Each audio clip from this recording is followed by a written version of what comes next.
ഈശോ മിശിഹായ്ക്ക് സ്തുതിയായിരിക്കട്ടെ. ഇന്നത്തെ തിരുവചനം ലൂക്കാ സുവിശേഷം 12-ാം അധ്യായം 22-ാം തിരുവചനം. വീണ്ടും അവൻ ശിഷ്യരോട് അരുളി ചെയ്തു, അതിനാൽ ഞാൻ നിങ്ങളോട് പറയുന്നു, എന്ത് ഭക്ഷിക്കും എന്ന് ജീവനെ പറ്റിയോ എന്ത് ധരിക്കും എന്ന് ശരീരത്തെപ്പറ്റിയോ നിങ്ങൾ ആകുലരാകേണ്ട. പ്രിയ സഹോദരങ്ങളെ, ആകുലരാകരുത് എന്ന വചനം നമ്മളെ ആവർത്തിച്ച് ഓർമ്മിപ്പിക്കുകയാണ്. ഈ കാലഘട്ടത്തിൻ്റെ ഏറ്റവും വലിയ പ്രതിസന്ധി ആകുലതകൾ മനുഷ്യന് കൂടുന്നു എന്നതാണ്. എന്തിനെക്കുറിച്ചും ആകുലത വർദ്ധിക്കുന്നു. എന്തുകൊണ്ടാണ് ആകുലത വർദ്ധിക്കുന്നത്? പ്രത്യാശ കുറയുമ്പോൾ ആകുലത വർദ്ധിക്കും.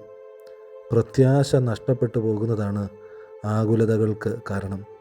ദൈവാശ്രയം നഷ്ടപ്പെട്ടു പോകുന്നതാണ് ആകുലതകൾക്ക് കാരണം.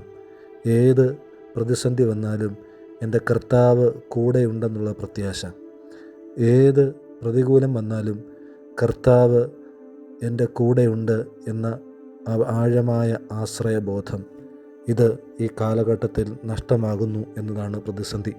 നമുക്ക് ഈ പ്രതിസന്ധിയെ അതിജീവിക്കാൻ ദൈവത്തിൻ്റെ കരങ്ങളിൽ കൂടുതൽ മുറുകെ പിടിക്കാം. ഈശോ സഹായിക്കട്ടെ.